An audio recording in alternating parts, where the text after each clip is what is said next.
going through that process of trying to mature my work, I had to leave that spot when I was your guys' age of thinking I had the most unique ideas in the world, and I didn't need to be influenced by anything else, that I am, that's what makes me a good artist, is because I am incredibly independent in my thinking and creative, and it wasn't until later on I thought, well, then just stay in a closet somewhere and make artwork all the time, I never realized, even going through art history, that duty of, if I'm trying to make fine art, there's all those different labels of art, right? And if you want to make fine art, you have to have that component of your work being contextually relevant. It's really one thing to develop very unique and personal or reflective ideas, and then to show off your natural born skills and your honed skills, your taught skills, but it's another thing that sets you apart from other artists, is if your work is, contextually relevant. And I didn't realize that. I just didn't mature as an artist until my late 20s, when I thought, oh my God, I'm really missing out on something, because I desire to make cultural fine art, and that was the component that was missing. That's what I didn't really process when I took art history, to know that's why I was taking art history, and that's why I like going and seeing artists around, is it making my work contextually relevant? And luckily, as being a public schools teacher, they send you places a lot, so I spent a couple weeks studying universal ideas at the Kennedy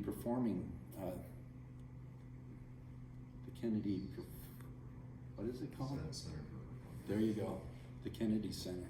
And at the Museum and we just really focused on that, and that was kind of an eye-opening thing for me. And I said, okay, I got to take these personal things I'm doing, but I got to relate them to things everybody experiences in the human condition, and realized, of the three things, that was the hardest.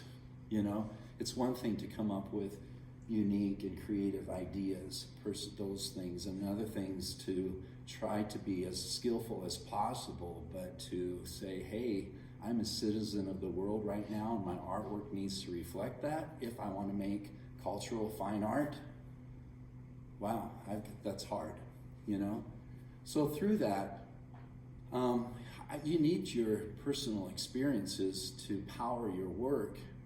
And I had those, and I had things that I thought made me unique and different from other people. And you guys, some of you have heard my really crazy, weird story about creativity and the cow udders. How many of you heard the cow udders story? Okay, that probably scarred you for life on that. But it was that, trying to tap into purity. What is the most, if I want to make artwork about joy, what qualifies me that? Those human condition kind of things. And I found out through my life, the way I was brought up and my experiences, it was always awkward being around people and relationships, and my own personal relationships have always failed. I just can't connect with people on a real personal level. And okay, why? Is this ingrained into me? It's important that we as humans, the most social creature, we interact with each other.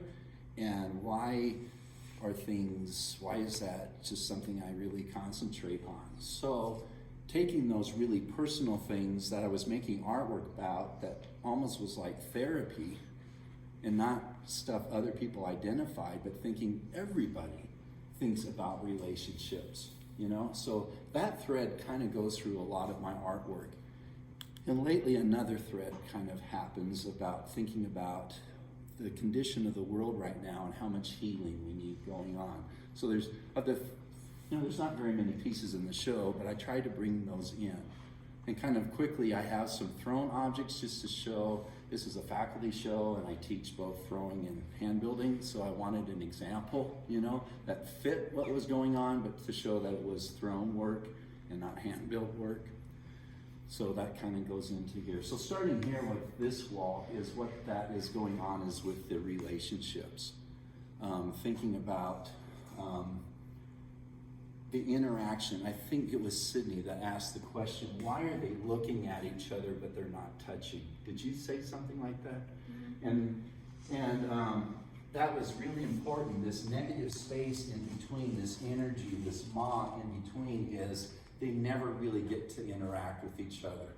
You know, and if they do, something probably dangerous is going to happen. I read this report from U.S. News and World Report once about, is it more dangerous to live now or more dangerous to live in prairie times and in pioneer times? You know, you have a definite things to worry about when you're just surviving on the plains, but to survive in today's culture is a lot more dangerous, and talking about the reasons why, and I really kind of identified with that. And so my ideas with not just relationships, just modern living of how you lose a lot of control. So you throw things up in the air and hope to God you can juggle it all. And I found these are kind of coming from a series I did on the circus, that I found different circus characters really personify different things that go on in modern living.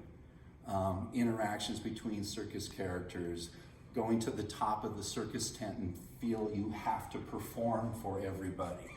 So there is just all these different circus characters really fit these ideas that I had about my own personal life and seemed to make them more universal by using symbols to get that across. So these were like the antipodist, where somebody juggles somebody in the circus, throws them up in the air. Are they going to be safe? What's going to happen when they come back down? And it was really kind of mirrored relationships that I've had of, you don't have total control. You shouldn't control your partner, right? You know, so if you throw that partner up in the air, what's going to happen? And that's what I tried to get across with this space in between, was that dynamic quality of relationships. This could be your job. This could be anything about modern living. This isn't particularly about relationships, but it's trying to juggle everything and feel safe at the end. You know, you're trying to live your life in the best way you can.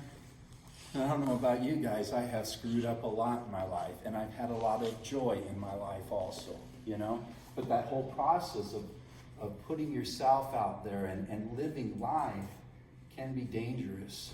And that was, the juggler really fit that for me. Then that kind of moved into thinking about the condition of our society right now and how polarized and how disjointed we're getting. So I was taking these same kind of figures, and this is supposed to, Aaron and I were sitting in a faculty meeting at the beginning of the year and making drawings, and me anyway, you were too, but instead of me, I wasn't processing what I was hearing though, I was just making drawings. And that was one of them. I thought, oh, that about coming apart or coming together. I thought, I'm going to try to make a zipper out of these figures I'm already doing. So they went from circus figures to these other things. And I really like the idea of the hands mimicking the metal part of the zipper. When I went to install this, it was kind of hard. They were spinning on the wall. So it should be up a little bit more, but after a few on there, it's like, I'm not taking these down. You know, they're just not going where they, you might have gotten that zipper feeling maybe a little bit more, which was kind of important to me. How am I doing on time? 9 minutes. Okay, I'm about halfway through. So back to, that was kind of the idea that was going in there. And here was, you get to different intersections in life. And I tried to bring these back in a very formal way.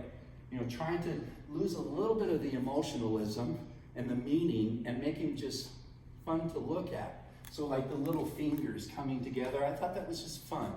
You know, and I like this dynamic space that was going on. And in here, this idea of an intersection of people coming together in different states of life, that's what was happening. But to get to this point, they really have a Mesoamerica kind of look to them. And that wasn't intentional. I've always been a figurative artist. This is kind of the stuff I started doing and thought my life was going to be making realistic kind of sculptures. But I always was drawn to figures. I'd be laying in bed, wake up in the morning, and I'd see figures or faces in the sheets, and I wouldn't get out of bed because I wouldn't be able to see that face anymore. You know? Some of you probably relate to me, right? On that. So the figure was always deep in my head, so it was comfortable, and it got my messages across really well. But I wanted to make these figures a little bit more worrying about art elements, a little more artistic just in the look of them. Forget the meaning of them, you know, what did they look like? So I started on a series that kind of ended up making geometric shapes and trying to fit these figures into it. And somebody asked the question, why are these flat and on the wall and more relief? And that was one of the reasons why it was just functionality. It's like, okay, my storage unit is full of all these sculptures and they're not going anywhere. I want them to be in somebody's environment. And it's a lot easier if they're hanging on the wall, you know, because it'll fit somebody's space more. That was a serious, you know, intention in making these, was making them go flat. So I was having fun doodling of just taking geometric shapes, usually starting off with squares, and seeing if I could fit that figure into it. And if you would have seen drawings I did 20 years ago where they went abstract, I really already had these fingers, but they were supposed to be little flames is what the fingers were supposed to be, and they eventually just morphed into these kinds of things. And when they fit then into a particular geometric shape, it got that Mesoamerica look. And the other reason why they went flat also, if you've taken clay, you know, you can out of slabs you can take one slab and bend it around, you can take two slabs and put them together like these, 3 slabs making something more three-dimensional. And I really like making these pierogis. It reminded me of Polish food my grandmother made the best pierogis ever. And I thought they reminded me like I could eat them, you know?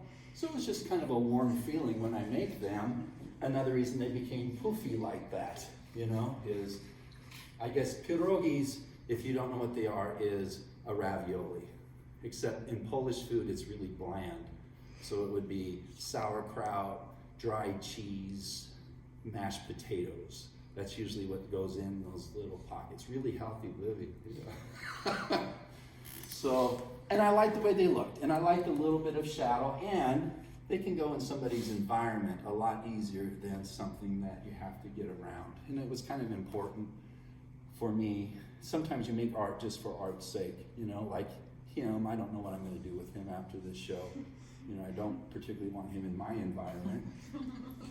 This is supposed to be really not controversial, but bringing it back into me, I do have an opinion, but I'm trying to not have that in that particular.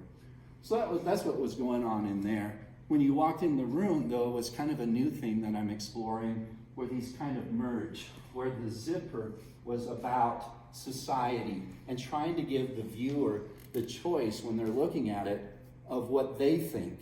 So if you think that we're coming together as a society, this zipper is closing and bringing people in together.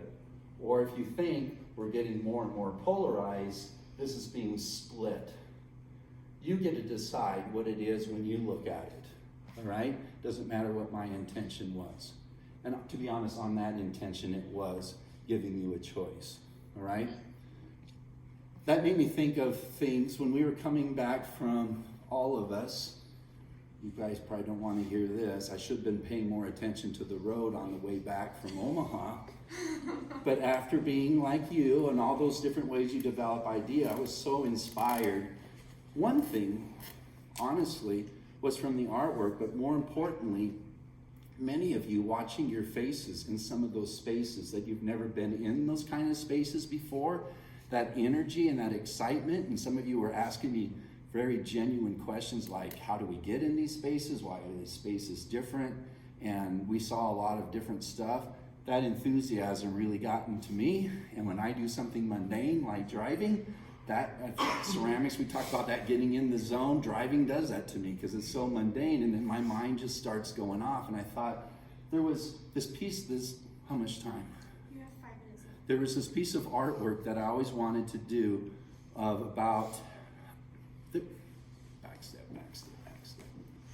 there was a painter on campus, and her husband was a painter also. And while she was working for the college, he was painting all the time. And he was this amazing street painter, that these beautiful, huge paintings, he would sit his canvas up like on the corner, like Carnes Auto, you know, that down on Elm Street has that old-fashioned 1950s look to it. He'd be sitting there and he would paint those kind of iconic buildings here in Hastings. Well, that really brought the press in. So there was always the newspaper or the TV station was always doing interviews with him. And it was like this curiosity, but very talented and doing imitational type of paintings. And really, they were really nice. But I always thought that was kind of funny because I want to do a series of works where I would put little pieces of clay on animals because I wanted to bring dead animals back into the earth. And when I was driving every day to Grand Island, there was all these roadkill, especially deer by the Platte River. I wanted to heal those animals. We worry about how much damage it does to our car, and that poor animal's all mangled up there. In Japan, some of you guys have heard this story before from me, but it's common that they keep shovels in their cars. If you hit an animal, you stop and you bury it, you know, out of respect, and it goes back into the earth. I'm so sorry I killed you because of my car. Let's give you, you know, some dignity. But we don't, you know. And I thought, I'd like to put clay and then videotape it without seeing my hands. You know, put a little clay and take a picture so that you could see the clay growing on the animal and returning it back to earth. And when I was done, that final covered clay object, I'd make a sculpture just like it. So it was a screen with green screen technology would just see that clay healing the animal and just doing that in cycles. I could never figure out the green screen technology. And when we were coming back from Omaha, it was like, you could make stationary objects that would get the same thing across. So I thought about things that needed to be healed besides these dead animals on the road. So I was thinking about, because I'm pretty dark about the environment and about politics and stuff, and I was thinking, what are those general categories that need to be healed? And what would be symbols to get that across? So when you walk in the room, those logs hanging there, there are 20 of them because in numerology, that's about healing, that's about rejuvenation, the number 20. So I use that number. If you look at it, there are people like my brother who do not believe in climate change, all right? So that, if you notice, half of it is white, half of it's black, and there's this fade in between. So I took a black clay, dipped it in porcelain, and then I could just sand to get that ombre going. So if you look at it, you could see it as healing, or you can see it could be the other direction, all right? Half and half again was really kind of important. So when you look at it, are we healing nature? Are we doing anything enough for it? Or is there something really dark on the horizon? So the bowls are a little bit more decorative to hang on the wall, but I wanted to keep that theme going as well. So I thought it was kind of a cool play on words from the 1930s dust bowl, you know? So I like these dried out bowls. When I was a kid, I loved finding those mud puddles that dried up and would make those curly things and you could smash them all, you know? I had a little pink bike my dad got from the junkyard. That was my bike. We were so poor, but it had a little basket on front. I always remember driving around on the farm and filling that basket up with all those little curly things, you know, because I was strange even, yeah. Anyway, so that's what the bowls were about. What am I doing on time? 1 minute. 1 minute, so I'll just read the last thing.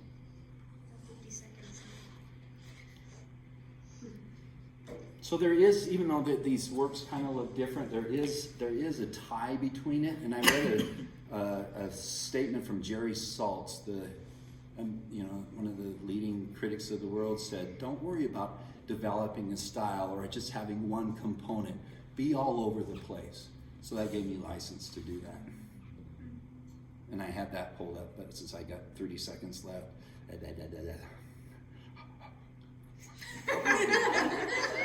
feel that time going. Okay, so really quickly. So Go. So about Trump, I'm going to end up on him. He's part of that healing series. I'm trying to be non-confrontational and non-polarizing, yet making a statement. 20 minutes. Growing up on the farm, clay had such healing and rejuvenating qualities. We had excessive erosion, yet that process was similar to what happens on the Nile and the Mississippi deltas, the nourishment of rich, fertile soils that are dependent on flooding. So the earth pulls dead plants and animals back into the soil, contributing to the life cycle. I wanted to employ that concept into these objects that I think need healed. That includes a sculpture about politics, one about the environment, and I told you the story about rejuvenating, so I'm just going to be 1 minute over. On him, I'm giving the viewer choices based on their values and perceptions. I'm not trying to be political. So there's political fallout, they're not reading, and I think I could talk people through really well. Does it reflect his disappointment, that disgruntled look on his face, or is it a reflection of his character? You can tell I'm one, not the other, but I'm giving people's choices wherever you want to go. The toga could be a reference to his self-appointed emperor status, or to some a symbol of a great leader. One half of his head is gold. It could represent economic prosperity, or it could represent hedonism, greed, materialism. It's also a reference to the gold toilet sculpture made by Mauricio of Catalan that the Guggenheim offered Trump to be viewed at the White House. So the reason why that toilet was made relates to why about social economic problems. So about half of this people like him in this country and half of them don't. That's why he's half and half. It represents our two-party system and the inability to compromise. The gold is on the right side, the white is on the left. It also shows the division of the wealthy and poor.